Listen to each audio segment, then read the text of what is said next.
Greetings. This is the voice of Daniel speaking to you. I come again with another teaching whose time has come. There is a general misunderstanding of the concept of turning the other cheek, as was ascribed to the teacher known to you as Jesus in the Gospel of Matthew in the Bible. Many have interpreted this statement from the point of view of weakness and self-sacrifice, but this is a distorted interpretation of its true meaning. Other similar expressions of this concept that are used more commonly by people are an eye for an eye and a tooth for a tooth, suggesting that when a person is attacked by an aggressor, that the person being attacked should react in kind. Those who hold to this belief of responding in kind to an aggressor do so because they feel that to turn the other cheek is a show of weakness, cowardice, passivity, or self-sacrifice. Therefore, because of their ego minds, they choose to believe that responding in kind is a show of bravery, self-defense, and strength. Many arguments have been put forth in support of this position, but none of them have ever considered the spiritual meaning of the phrase or contemplate on it from a higher perspective of cause and effect, choice and consequence in relation to karma. What this dynamic of an eye for an eye engenders is a never-ending cycle of karmic reactions between and among the parties involved in the conflict, where both parties become locked into a karmic cycle of retributive animosity and aggression that continues to build on the amount of karma that will need to be balanced in this or a future lifetime. Unless the conflict itself is the clearing of a past karmic situation that is being played out in this lifetime. From a karmic perspective, then, one can gain a higher understanding of what the teacher Jesus meant by the statement, quote, "But I say to you, do not resist the one who is evil, but if anyone slaps you on the right cheek, turn to him the other also," end quote. As was stated in my earlier teaching about karma and dharma as being extensions of the divine principles of cause and effect, choice and consequence, when a person retaliates against an aggressor, both parties incur a karmic debt that locks them into a karmic cycle of reincarnation so that experiential healing and learning can occur for all parties. A good example that will illustrate this concept is when two or more persons become engaged in a spirited disagreement that turns physically violent and the aggressor attacks the other person out of malice due to a surge of uncontrollable emotions. If the attacked party responds in kind, then the conflict becomes a never-ending battle between the parties involved who will, over time, harbor stronger and stronger feelings of contempt and malice towards each other. This eye for an eye disagreement and the conflict can last for years, even generations, with sporadic attacks between them, whether physical, emotional, or spiritual. Over time, the buildup of karma for both parties will be so great that clearing of the karmic debt may require many karmic cycles over many lifetimes, where each party to the conflict or their spiritual representatives, members of their soul group or bloodline, may reincarnate to play out different roles in order to experience the consequence of their choice from the perspectives of the aggressor and the attacked party. The purpose of experiencing during each karmic cycle of reincarnation is to gain mental enlightenment from a conflict or karmic situation so that all parties can eventually see the futility of the conflict and realize that only through forgiveness of the self and others can the karmic debt be healed and the cycle broken. More importantly, the karmic lessons of each lifetime allow all parties to see in hindsight that if they had turned the other cheek, the conflict could perhaps have been avoided, and that any karma incurred would only be by the aggressor. This mental enlightenment may occur in increments, with the lessons learned in each subsequent lifetime building on a previous one, or it may occur all at once in a moment of deep contemplation and reflection. No one can pray away karma or avoid it. Otherwise, this would negate the need for experiential learning as part of the divine plan if, for example, an aggressor could simply pray away a karmic debt for a malicious attack on another and never have to experience the attack done unto them. How else would an aggressor learn the consequence of their actions if not to experience it themselves?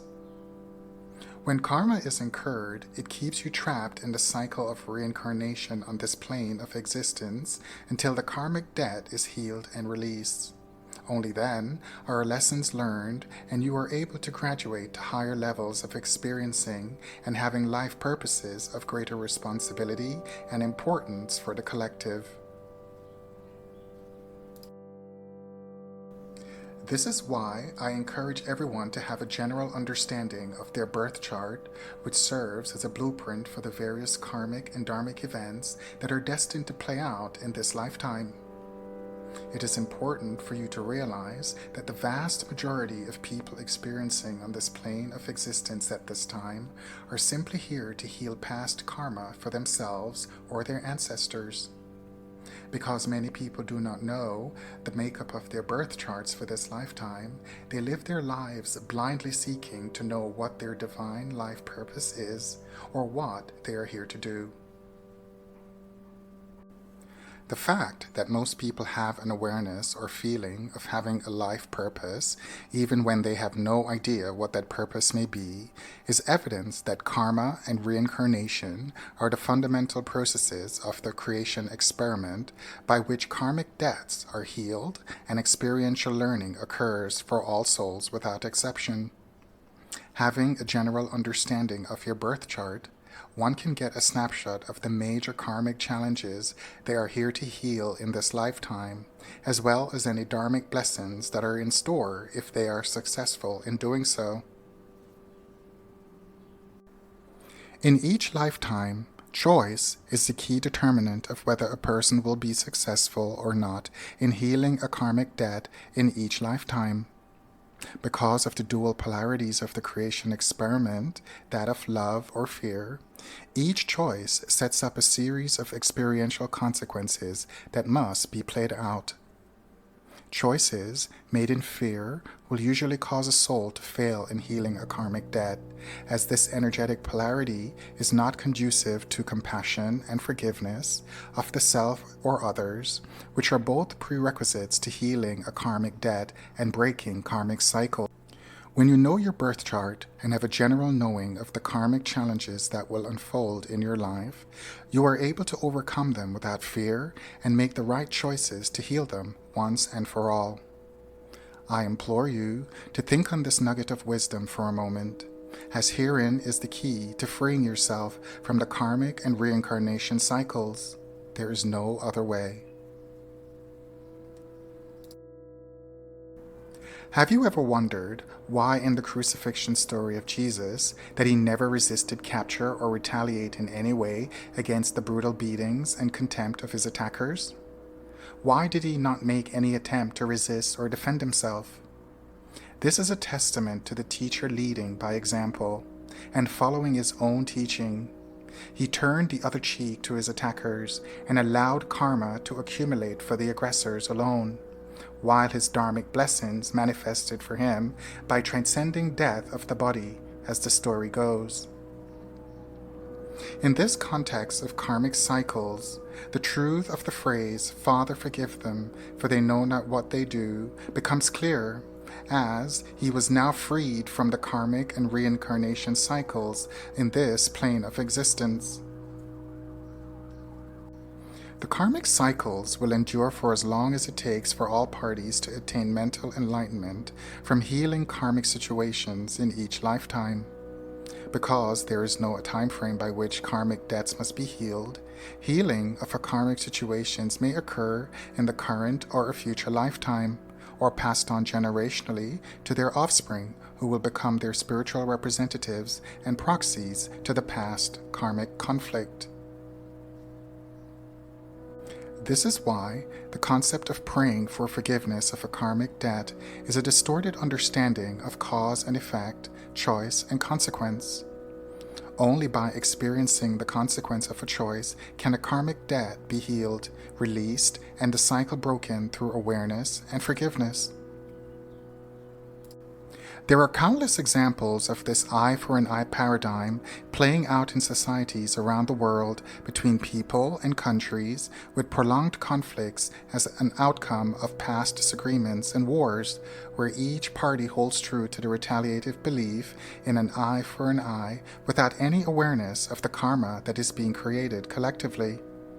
As long as karmic balancing is not achieved with the declaration of forgiveness and peace, the conflict will continue indefinitely, either energetically or physically. An important extension to the teaching of the concept of turning the other cheek is the realization that conflicts do not have to be only physical, as implied by the phrase. The slap on the cheek analogy can also manifest as an emotional or spiritual attack via words, such as in a heated argument where hurtful things are said by the aggressor that affects the other party emotionally, or spiritually via spell work or witchcraft covenants directed at one party by the other. If the attacked party responds in kind with hurtful words or spell work, both parties would therefore create a prolonged karmic cycle of confusion, disagreement, animosity, and spiritual attacks between them. It is important to realize that all conflicts are the results of disagreements and confusion, which leads to animosity between parties who do not see eye to eye on an issue of importance to them. The key takeaway from the example presented earlier is for a person to avoid creating karmic cycles for themselves via retaliation. This can be difficult for a person to do due to the ego mind and the need to avoid embarrassment and shame in the presence of others. When one party to a conflict does not retaliate in an attack, only the aggressor creates karma for themselves. By not retaliating, the harmed party then incurs positive dharma for themselves that will manifest as positive opportunities in their lives, unless the conflict is the result of a past life karmic death being healed. This creates a paradox of sorts, because one cannot tell if the conflict between people are the result of karmic balancing or karma creation. This is why it is supremely important to avoid personal judgment of a conflict where you are an outsider, and leave the outcome to the authorities who serves as representatives of karmic justice in whatever way that manifests. Also, if the party who turned the other cheek is alive to witness karma being played out for the aggressor, the harmed party may also receive emotional and spiritual healing from this experience as well, as both parties will have learned a valuable lesson about cause and effect, choice and consequence. As was also stated in my earlier teaching on this topic, the aggressor in a conflict is acting emotionally in service to the self at the expense of the other party, who may be harmed both physically and emotionally. This is why the consequence of their choice to attack the other party will be the incurrence of karma that may manifest in unfavorable ways in their lives in order for them to learn from the experience and achieve karmic balance and healing if they are successful. The party that turns the other cheek in a conflict is wise to the fact that the karmic scales will be in their favor, and that the consequence of their choice will lead to dharmic blessings in whatever way it manifests for them or their offspring and bloodline. This act of turning the other cheek does not in any way suggest weakness or cowardice or martyrdom of the self, as one should generally avoid conflict and the escalation of conflicts at all costs, even when it's first inflicted on him or her out of malice. Overcoming a retaliative response takes great strength and willpower, which are qualities the aggressor does not possess. Therefore, in the context of turning the other cheek, whose choice and actions are a display of strength or weakness? Think on this until our next teaching. I leave you now with the grace of the infinite Creator, who is my judge.